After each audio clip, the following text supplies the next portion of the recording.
The contents of this video is for informational and educational purposes only. The information contained in this video is based on the author's experience and training as a paramedic and in no way qualifies as medical advice. Always consult your physician about any medical condition or treatment of any medical condition. The author of this video is not responsible for what you do with the information. Hey everybody, this is Fire Dog 529. I want to introduce y'all to Jimmy, my training dummy. He's volunteered to get an open chest wound and kind of show y'all what to do for certain types of chest wounds.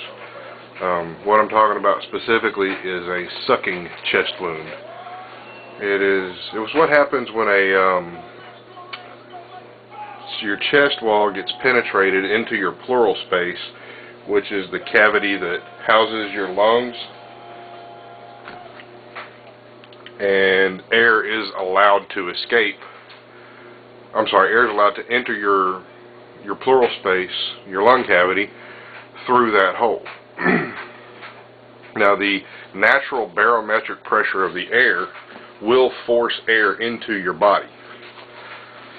When you don't have room inside your body for anything else, basically. So if air comes in, something has to move. Well, the only thing in there that will move is your lung. So what happens is it collapses that lung. The air from the inside builds up pressure on your chest because most of the time, the way your tissue and your flesh and your muscles, the way it works on a penetrating injury, it makes like a one-way valve. It allows air in but will not allow air out. So with every breath you take, your lung just keeps collapsing and collapsing and collapsing and collapsing until it's collapsed completely and you can't take a breath at all, or your patient can't take a breath at all. Now, the way I'm going to talk about dressing this is an in-field dressing only. This isn't something that you would see done at a hospital or anything like that. This is just an injured person in the field. It's a quick way to remedy the situation in order to get them to a higher level of care. What I like to use are these gauze rolls. The packaging is sterile. So, what you're going to do, open it up.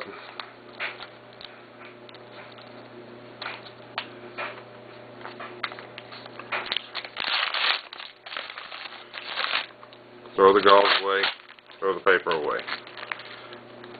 What you're left with is a piece of plastic.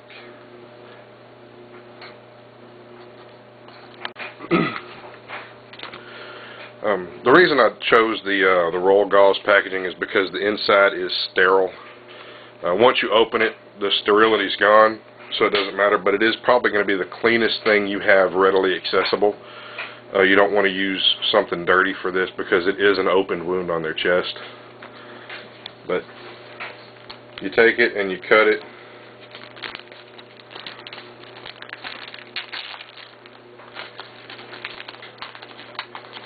Into just as perfect of a square as you can get.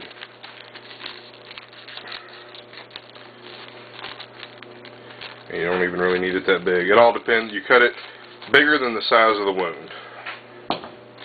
Then you have just about a perfect square.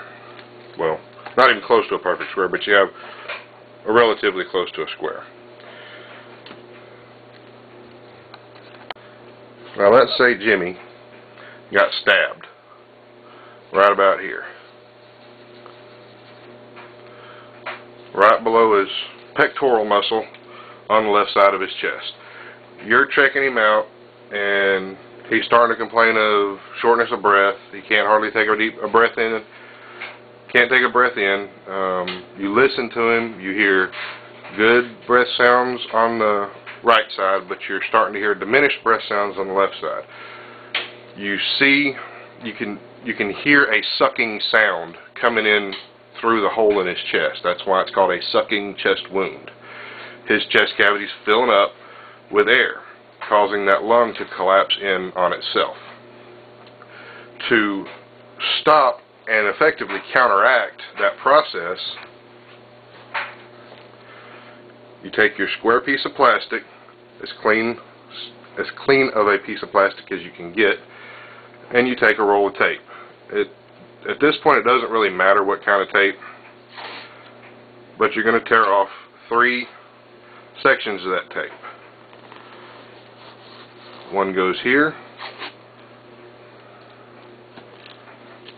one goes here,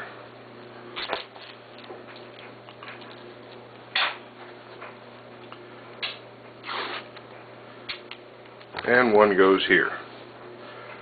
Now I know it's kind of hard to see the plastic against it in the light, but what you've effectively done is countered that one-way valve that your body naturally created with another one-way valve. As you take a breath in, your chest expands, it's going to suck air in through that wound. Now with this piece of plastic over it, taped on 3 sides, you've made a one-way valve that will not allow air in as that chest expands. When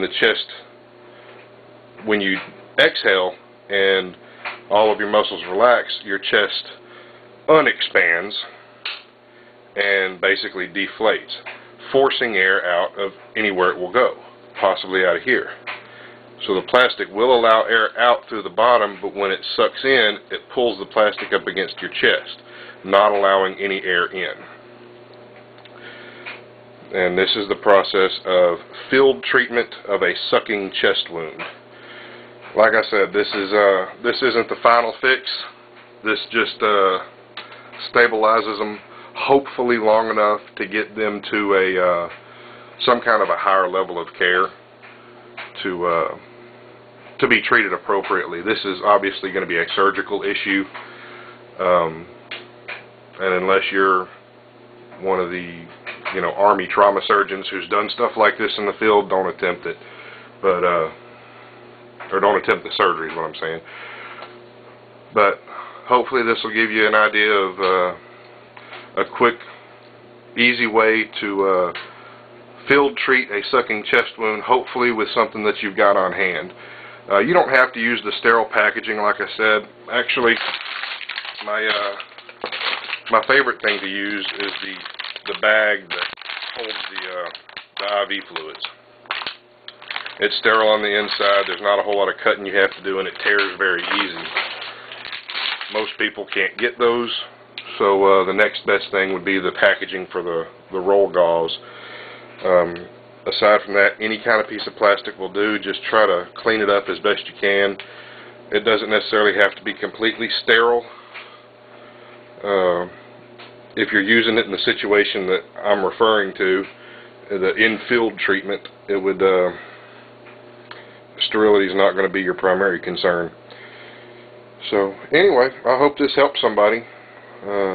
Give you an idea, at least if you watch it, at least maybe you'll have an idea better about what my channel is supposed to be about. I know I haven't put out as many medical videos as I'd hoped to yet, but I'm working on it. I got 3 kids, and one of which is a newborn, so we're stretched a little thin right now, but I'm working on it. Anyway, if y'all have any questions, PM me, leave me some comments, and if there's anything specific you want to see, don't hesitate to ask. I'll do my best to get it out. Thanks for watching, guys. Hope this helped.